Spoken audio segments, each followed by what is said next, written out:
ఇలా ఉన్న పాతిళ్ళునైతే ఇలా మార్చేసాం. కొత్తగా పెయింట్ అంతా కొట్టి మా తమ్ముడి పెళ్లి కోసమని. ఇక వర్షం చూడండి, మెరుపులతో కూడిన వర్షం రాబోతుంది. ముందులా లేకుండా వంటగదినైతే కొంచెం కొత్తగా మార్చేసామన్నమాట. సో పెయింట్ కొట్టాం కానీ పైన మొత్తం అలాగే కనిపిస్తుంది నల్లగానే. ఇక వీళ్ళందరూ కూడా చనిపోయిన మా అమ్మ, నాన్న, అక్కతో పాటు నానమ్మ, తాతయ్య అందరి ఫోటోలు అన్నమాట. పెళ్లి కూతురి లగేజ్ కూడా తెచ్చేశారు. ఒకేసారి పెళ్ళైన తర్వాత తనకు వచ్చిన గిఫ్ట్స్ అంటే తన లగేజ్ అయితే తన పెళ్ళి అనేసి నా బట్టలు వేయడానికి లేదని మా తమ్ముడు నాకైతే బీరువా తీసిచ్చారు, కానీ మా తమ్ముడికే తిరిగి ఇచ్చేసాను. హలో అండి, అందరికీ నమస్తే. అందరూ బాగున్నారా? నేను చాలా బాగున్నాను. మీరందరూ బాగుండాలని మనస్ఫూర్తిగా కోరుకుంటూ మరొకసారి మా హోమ్ టూర్ అయితే చేయబోతున్నాను అనమాట. సో మా పాతిల్లు ఆల్రెడీ చూసింటారు. మా ఛానల్లో వీడియో ఉంది, ఎవరైనా చూడకుంటే తప్పక చూడండి. ఇదే ఇల్లు అనమాట, కానీ పాతగా ఉన్నప్పుడు ఎట్లునింది. మా తమ్ముడు పెళ్ళి తర్వాత పెయింట్ కొట్టి కొంచెం కొత్తగా మార్చిన తర్వాత కొన్ని పనులు చేపించాము ఇంట్లో అయితే. సో తర్వాత ఎట్లుంది, ఎలా సర్దుకున్నాం అనేది ఒకసారి మళ్ళీ చూపించాలనే ఉద్దేశంతో ఈ వీడియో చేస్తున్నా. అండ్ ఇప్పుడైతే టైం 7:30, నైట్ 7:30 అవుతుంది. కానీ ఈ టైంలో ఎందుకు చేస్తున్న హోమ్ టూర్ అంటే వర్షం వచ్చేలా ఉందన్నమాట. చాలా ఎక్కువగా పెళ్ళైన 3వ రోజు అనమాట ఇల్లు అయితే చూపిస్తుంది మీకు. హోమ్ టూర్ అయితే తర్వాత చేద్దాం అనుకున్నాం, కానీ వర్షం వచ్చి మా ఇల్లు మళ్ళీ కారిపోతే చూడడానికి సరిగా ఉండదు కదా. అందుకనేసి పెయింట్ కొట్టిన తర్వాత ఏ విధంగా సర్దుకున్నాం, ఎట్లుంది మా ఇల్లు అనేది చూపించాలనే ఉద్దేశంతో చూపిస్తున్నా. అండ్ ఇదైతే ఎంట్రన్స్ అనమాట, తలుపు. ఆల్రెడీ వర్షం అయితే స్టార్ట్ అయిపోయింది, చినుకులుగా పడుతున్నాయి అనమాట. సో ఒకసారి చూపించేద్దామని చూపిస్తున్నా. ఇంకా ముందర గడప చూశారు కదా, ఆ గడప అయితే ముందు అట్లా ఉండేది కాదు, కొత్తగా వేపించాం. అండ్ తలుపుకు కింద కూడా అంతా చెదులు తినేసింది, దానికి కూడా ఒక చెక్క లాంటిది కొట్టించామన్నమాట. ఇంక ఇక్కడైతే అద్దం అనమాట, మొహం అట్లా చూసుకోవడానికి అద్దము. అండ్ ఇవంతా పెయింట్ కొట్టించేసాం. గోడలు అయితే కొంచెం పర్వాలేకుండా చూడడానికి బాగానే ఉన్నాయి. అండ్ పైన చూడండి నల్లగానే అక్కడక్కడ నల్లగా అట్లే అయిపోయింది. 2 సార్లు కొట్టారు పెయింట్, అయినా సరే అట్లే కనిపిస్తుంది అనమాట. సో ఇల్లు అయితే కొంచెం బాగా అనిపించింది. మరీ చూడడానికి ముందు అసలు బాగా ఉండేదే కాదు కదా, ఇప్పుడైతే కొంచెం బాగుంది అనిపిస్తుంది. అండ్ ఇక్కడ టీవీ ఉంది, అక్కడే పెట్టాం. అండ్ ఇక్కడ వచ్చి పరుపు అనమాట. సో దీని మీద ఒకప్పుడు పరుపు లేదు, బెడ్. సో దీనికైతే మళ్ళీ పరుపు కొన్నాం, కొత్తగా చూపించాను ఒకసారి. పరుపు, దిండులు, సాపలు పెళ్లి కోసం అనేసి కొత్తగా కొన్నామన్నమాట. ఇంకా పెళ్ళై 3వ రోజు మా తమ్ముడు వాళ్ళు పెళ్లి కూతురు వాళ్ళ ఇంటికి వెళ్ళారు. తిరుగంపులు అంటారు కదా, పెళ్ళి మా సైడ్ జరిగింది కాబట్టి పెళ్లి కూతుర్ని పెళ్లి కొడుకుని పెళ్లి కూతురు ఇంటికి పంపించాలన్నమాట. అందుకనేసి అక్కడికి వెళ్ళారు. సో నేను ఒకటే ఉన్నా మా ఇంట్లో అయితే ఇప్పుడు ప్రజెంటు. అండ్ కొంతమంది బంధువులు ఉన్నారు, కానీ వాళ్ళు మా బాబాయ్ ఇంటి దగ్గర అయితే ఉన్నారు. అండ్ ఇక్కడ చూడండి, ఇది కిటికీ అద్దం అనమాట. హోమ్ టూర్ ముందు చేసినప్పుడు ఆ కిటికీకి అద్దం లేదు, సో ఇప్పుడు కొత్తగా అద్దం అయితే పెట్టించేసాం. అండ్ ఈ తలుపుకు గడి కూడా ముందు ఉండేది కాదు, సో గడి కూడా పెట్టించామన్నమాట. ఇది అనమాట హాల్ అయితే. చూడండి కింద ఇంకా గారె మీద అయితే ఆ మరకలు అసలు పోనే లేదు, ఎంత ట్రై చేసామో అసలు. ఏదేదో చిట్కాలు అయితే పాటించా కానీ అది ఇంకా మరకలు అయితే అట్లే కనిపిస్తున్నాయి చూడ్డానికి. ఇక ఏం పోవడం లేదనేసి అట్లే వదిలేసామన్నమాట. చూసిన వాళ్ళు ఏంటి మరకలు అని అంటున్నారు, కానీ ఇంకా అవి ఎంత చేసినా పోవడం లేదు. సో అట్లే కనిపిస్తున్నాయి అనేసి ఏం చేయలేక ఇంకా అట్లే ఉండిపోయాం. సో ఇది అనమాట. టీవీ ఇక్కడ ఫ్రిడ్జ్ ఉండేది కదా, టేబుల్ మట్టి ఉండే చోట. సో ఫ్రిడ్జ్ అయితే వంటగదిలోకి మార్చేసాం.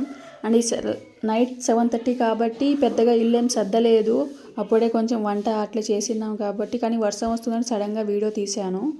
సో వంటగది అయితే కొంచెం మార్చామన్నమాట. ఫ్రిడ్జ్ అక్కడ ఉండేది ఇక్కడ పెట్టాం. తర్వాత కిటికీకి మెస్ కూడా కొట్టించాం. ఈ పాత్రలన్నీ కూడా ఈ పక్క గోడ ఫ్రిడ్జ్ ఉంది కదా, అటు సైడ్ ఉండేవి, కానీ ఇటు సైడు కమ్మీలు కొట్టి ఇక్కడ పెట్టించాం. ఇంకా పైన అంతా బిందెలు అనమాట. ఇక్కడ నీళ్ళ బిందెలు కూడా కింద ఉండేది, ఫ్రిడ్జ్ ఉన్న చోట ఉండేది. సో అవి కూడా ఈ పక్క ఒక బెంచ్ లాంటిది ఉంటే ఖాళీగా అది పెట్టేసాం.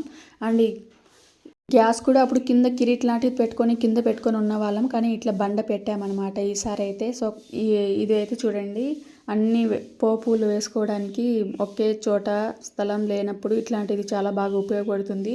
అండ్ కిటికీకి మెస్ కూడా కొట్టించి ఈ పక్క అయితే దుమ్ము రాకుండా నా చున్నీ ఉంటే అది అయితే పెట్టేసామన్నమాట. అండ్ ఈ చేట అనమాట, అప్పుడు మా ఇంటికి పెయింట్ కొట్టేటప్పుడు చూపించాను కదా, చేటకు ఇట్లా కొట్టుకుంటే చాలా రోజులు ఉంటుందని. సో అది పెయింట్ కొట్టాను చేటకైతే. సో అది అనమాట. ఇక ఫ్రిడ్జ్ అయితే అక్కడ ఎందుకులే, ఇక్కడ స్థలం ఉంది కదా వంటగదిలో అనే ఉద్దేశంతో టీవీ పక్కన టేబుల్ మేట్ ఉంది కదా, అక్కడైతే ఉన్నింది.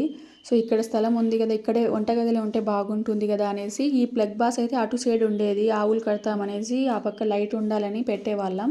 సో అది వద్దు అని తీసేసి ఇంట్లోకి ఇక్కడ ప్లగ్ బాక్స్ పెట్టుకొని ఇట్లా ఫ్రిడ్జ్ పెట్టుకోవడానికి బాగుంటుందని ఇక్కడే పెట్టామన్నమాట. ఇంక ఇక ఇది ఇసురాయి, రుబ్బు రోలు అనమాట. ఇవి 2 కూడా పాతవి మావి. మా ఇంట్లో ఎప్పటినుంచో ఉన్నాయి. యూజ్ చేయకపోయినా సరే పారే బుద్ధి కాలేదని ఇంట్లోనే పెట్టాం.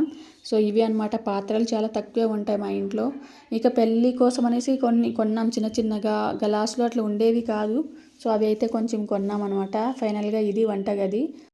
ఎలా సర్దుకున్నాం వంటగది బాగుందా చూడ్డానికి అనేది కామెంట్ చేయండి. అండ్ పైనైతే చుట్టూ గోడలు బాగున్నా పైన మాత్రం సరిగ్గా లేవనమాట. మొత్తం 2 సార్లు పెయింట్ కొట్టినా అట్లే కనిపిస్తుంది. ఇక టైం కూడా చూసుకోవచ్చు 7:30 అవుతుంది. ఇక రెండో ఇల్లు పైన ఇల్లు అన్నమాట. సో పైన ఇల్లు కూడా ఇది చూడ్డానికి చాలా బాగుంటుంది. ఎందుకంటే ఇక్కడేం మసి లేదు కాబట్టి.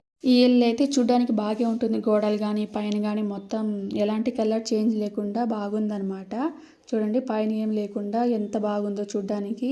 సో ఈ ఇల్లు అయితే ఎట్లా సర్దుకున్నామో ఒకసారి చూపించేస్తాను. సో ఫస్ట్ అయితే చూపించాల్సింది మా అమ్మ నాన్న, మా తాతయ్య, మా అక్క వాళ్ళ ఫొటోస్ అనమాట. చనిపోయిన వాళ్ళ ఫొటోస్ అనమాట. సో మా దగ్గర అయితే ఫోటో లేవు. ఎప్పుడో తీసుకున్న ఫొటోస్ ఉంటే ఆ ఫొటోస్ని ఫ్రేమ్గా చేపించి పెట్టుకున్నాం. ఈ అమ్మ కొత్తగా వచ్చింది కదా పెళ్లి కూతురు, తన లగేజ్ అనమాట. మా సైడ్ ఏంటంటే పెళ్ళైన వెంటనే తెచ్చేస్తారు వాళ్ళ లగేజ్ ఒకేసారి తేవాలన్నమాట. ఒకవేళ పెళ్ళి గుళ్ళో ఉన్నా లేక ఇక్కడ మా సైడ్ పెళ్ళి జరిగినా సరే ఒకేసారి పెళ్లి కూతురు లగేజ్తో పాటు వచ్చేయాలి. అండ్ ఇవి చూస్తున్నారు కదా, ముందు వీడియోలో చూపించినప్పుడు నా బట్టలన్నీ ఇక్కడ తాడు మీద కట్టేసి ఉండేవి. కానీ ఇక్కడ నా బట్టలు అయితే లేవు. కానీ 2 తాళ్ళు అయితే కట్టాం టువాళ్ళు ఆరవేయడానికి. తర్వాత ఏమైనా బట్టలు తీస్తాం కదా అక్కడ పెట్టేదానికి బాగుంటుందని 2 తాళ్ళు అయితే కట్టాం. సో ముందైతే నా బట్టలు ఇక్కడే కట్టేసి మొత్తం ఉన్న బట్టలను ఇక్కడే పెట్టేదాన్ని. సో మా తమ్ముడు నాకు బీరువా కొని ఇచ్చిన తర్వాత సో అవన్నీ తీసేసాం. అండ్ ఇక్కడ చాలా ఉండేవన్నమాట. అవన్నీ తీసేసి ఒక కింద కిరీట్లు ఉన్నాయి అవన్నీ పెట్టేసి దాని మీద బియ్యపు బస్తాలు అట్లా పెట్టామన్నమాట. ఇక అద్దము. సో ఇక్కడ ఇవన్నీ అమ్మాయివి, పైనవన్నీ నావన్నమాట. తనవన్నీ సర్దుకునిందనమాట. ఒక పక్క సరే అనేసి నావి కొంచెం పైన పెట్టుకున్న, తనవి కింద పెట్టుకుంది. అండ్ ఈ ఇంట్లో కొంచెం చాలా స్పేస్ ఉందనమాట. చాలా ఖాళీ అయితే ఉంది. కొన్ని వస్తువులన్నీ పనికిరాని వస్తువన్నీ ఎత్తి బయట పారేసాం. ఇనుప వస్తువులు అవన్నీ చాలా ఉండేవి, అయితే ఎత్తి పారేసాం. And కిటికీలకి mess కొట్టించాం. కానీ వర్షం వన్ సైడ్ పడింది అనుకోండి చాలా కష్టమైపోతుంది. ఇంట్లోకి ఆడ వస్తుందో ఏంటో వర్షం అనేసి అనిపిస్తుంది. అండ్ ఇది బీరువా అనమాట. తమ్ముడు నాకు అన్ని ఇచ్చిన బీరువా. కానీ నాకేమనిపించిందంటే పాత బీరువాలో తన బట్టలు ఉన్నాయి, కొత్త బీరువాలో నా బట్టలు పెడితే మంచిగా ఉండదు అనేసి మళ్ళీ నా బట్టలు ఆల్రెడీ దీంట్లో సర్దుకున్నాను. కానీ వద్దులే, కొత్తగా పెళ్ళయింది కదా, తన బట్టలు మా తమ్ముడు బట్టలు ఇద్దరు పెట్టుకొని అనేసి పెళ్లి కూతురు ఇంటికి మా తమ్ముడు వాళ్ళు వెళ్ళారు. అందుకని ఈ పాత బీరువాలో ఉన్న నా తమ్ముడు బట్టలని కొత్త బీరువాలో పెట్టేశాను. కొత్త బీరువాలో ఉన్న నా బట్టలు ఈ పాత బీరువాలో పెట్టేశాను అనమాట. ఇది చాలా కొంచెం చూడడానికి సరిగా లేదు. నేను ఎంత ట్రై చేశానో కడగడానికి, కానీ ఆ మరకలన్నీ పోలేదనమాట. ఈ బియ్యం బస్తాలు ఇవన్నీ నా ఫొటోస్ అనమాట. అండ్ చుట్టూ పెయింట్ కూడా కొట్టాను ఈ బీరువాకి. అంటే కొంచెం పెయింట్ మిగిలింది, అది కూడా కొట్టాను. ఇంకొన్ని వస్తువులు ఉంటే కబోర్డ్ ఉంటే అక్కడ సర్దుకున్నాం అనమాట. ఇంకా ఈ ఇంట్లో కూడా మెస్ కొట్టించాం. కానీ వర్షం వస్తే మాత్రం ఓపెన్ కాబట్టి ఇంకా వర్షం వన్ సైడ్ పడితే మాత్రం ఇంట్లోకి వస్తుంది అనుకుంటున్నా. అండ్ మా అక్క పెట్టనమాట. హాస్టల్లో ఉన్నప్పుడు మా అక్క పెట్టి ఇది పారేద్దాం అనుకున్నారు మా నాన్న. కానీ వద్దులే నేను అనేసి ఇంట్లోనే పెట్టా గుర్తుగా, మా అక్క గుర్తుగా. అండ్ ఇవి దేవుడి పటం 1100 అయినమాట ఈ పటం తేవడానికి. ఇక్కడ ఉన్న వినాయక స్వామి అయితే మా మరదలు పెళ్ళికి గిఫ్ట్గా వచ్చింది. ఆల్రెడీ మా హోమ్ టూర్ ముందు చేసినప్పుడు ఇట్లాంటిదే, కానీ కొంచెం చిన్న పటం ఉండేది. ఈ పెద్ద పటం అయితే తర్వాత మళ్ళీ అది పగిలిపోయిందనమాట. ఇల్లు సర్దేటప్పుడు పిల్లలు కొంచెం పగలగొట్టేశారని అది పారేసి కొత్త పటం అయితే తెచ్చేసాం. సో ఈ విధంగా అయితే ఇల్లు అయితే సర్దుకున్నాం అనమాట. సో ఎట్లుంది మా ఇల్లు? పాత ఇల్లు చూసింటారు కదా ఆల్రెడీ. కొత్తగా ఎవరైనా ఉంటే ఖచ్చితంగా మా ఛానల్లో హోమ్ టూర్ అని ఒక వీడియో ఉంది, అది కూడా చూసేయండి. దాని తర్వాత ఈ వీడియో చూడండి, ఎట్లా అనిపించిందో ఖచ్చితంగా కామెంట్ చేయండి. అండ్ చాలామంది చెప్పారనమాట, ఇంట్లో ఉండొద్దండి అంతమంది చనిపోయారు అంటున్నారు కదా, అంటే హోమం చేపించండి, ఆ ఇల్లు వదిలేయండి, రెంట్కి వెళ్ళండి అని చాలామంది చాలా సజెస్ట్ చేశారు. నిజంగా మీ అందరి సలహాకు చాలా చాలా కృతజ్ఞతలు. మాకు కూడా ఇంట్లో ఉండాలని ఏమి లేదండి, కాకపోతే కొంచెం పరిస్థితులు బాగలేదు అనేసి ఇంట్లోనే ఉంటున్నాం. వర్షం అయితే చూడండి, ఉరుములు మెరుపులు ఎట్లా వస్తున్నాయో, ఎట్లా వస్తుందో ఏమో వర్షం. ఇంకా మా ఇల్లు ఎట్లా నానుతుందో తెలియదు. అందుకనేసి ఇల్లు ఒకసారి అందరికీ చూపించేద్దాం పెయింట్ కొట్టిన తర్వాత ఎట్లుంది. ముందు ఇల్లు చూశారు కదా ఆల్రెడీ. సో అందుకనేసి ఈ వీడియో అయితే చేస్తున్నా. ఈ వీడియో నచ్చితే ఖచ్చితంగా లైక్ ఇవ్వండి. కొత్తగా ఎవరైనా చూస్తుంటే సబ్స్క్రైబ్ చేసుకోండి. మరొక వీడియోతో మళ్ళీ కలుద్దాం. వర్షం వచ్చిన తర్వాత మా ఇల్లు ఎట్లుంది ఏంటి అనేది నెక్స్ట్ వీడియోలో ఖచ్చితంగా చూపిస్తాను. ఇది అండి వాళ్ళ వీడియో. థ్యాంక్ యూ ఇప్పటి వరకు ఎంతో ఓపికగా వీడియో చూసినందుకు.